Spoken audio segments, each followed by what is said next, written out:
Sound ഉണ്ട്. പറഞ്ഞു. ജനപ്രിയ നായകൻ കൈയിട്ട് മൂന്നാമത്തെ ദിവസം എൻ്റെ തോളിൽ നമ്മുടെ സ്വന്തം ദിലീപേട്ടനും തോളിൽ കൈയിട്ടു. കുറേ സംസാരിച്ചു. പടത്തിൽ ആളുടെ കൂടെ തന്നെ ഒരു വേഷം ചെയ്യാൻ പറ്റി. അത് ഒരുപാട് ഹാപ്പി. എന്നാലും ഞാൻ ഈ 4ാം ക്ലാസ് വരെ ഉണ്ണിക്കണ്ണ പടം വരെ എത്താൻ കാരണം നമ്മുടെ സ്വന്തം വിജയണ്ണൻ. ഞാനിപ്പോൾ സൈഡിലായോ? അടിപൊളി, എല്ലാവരും അടിപൊളിയാക്കി. എന്തായാലും ക്രിസ്മസിന് നമ്മുടെ ബെബ്ബബെ മൂവി അടിപൊളി. ഇത്രയും വലിയൊരു മൂവിയിൽ ഞാനൊരു ഭാഗമാകാൻ ഒരുപാട് സന്തോഷമുണ്ട്. സങ്കടം തോന്നിയോ മറ്റേത് പോയപ്പോൾ?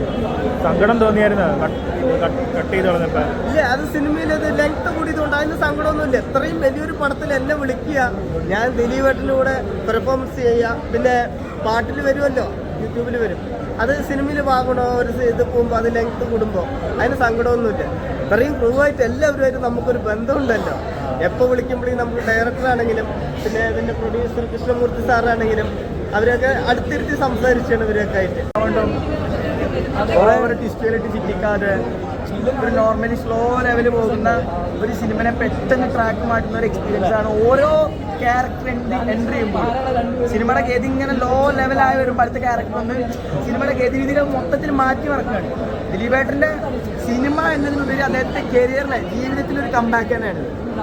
അല്ല, ഇതിലൊരുപാട് ഞങ്ങൾ പ്രാർത്ഥിച്ചു ആത്മാർത്ഥം. ഇപ്പോൾ ചിലവർ പറയുന്നത് ചുമ്മാ പറയണേ, പക്ഷേ ആത്മാർത്ഥമാണ്. ദിലീപേട്ടൻ എനിക്ക് കിട്ടും. നമ്മുടെ പഴയ ദിലീപേട്ടൻ ജനപ്രിയ താരമായിട്ട് നമുക്ക് ദിലീപേട്ടൻ്റെ പ്രതിഭ അടിച്ചമർത്താൻ പറ്റില്ല, അങ്ങനെ വിശ്വസിക്കുന്നു. ഇനി അടിച്ചേർത്താൻ പറ്റില്ല. കാരണം എന്ന് വെച്ചാൽ അദ്ദേഹം എന്ത് തെറ്റ് ചെയ്തു അതെല്ലാം ചെയ്തില്ല എന്നുള്ള കോടതി പറഞ്ഞു.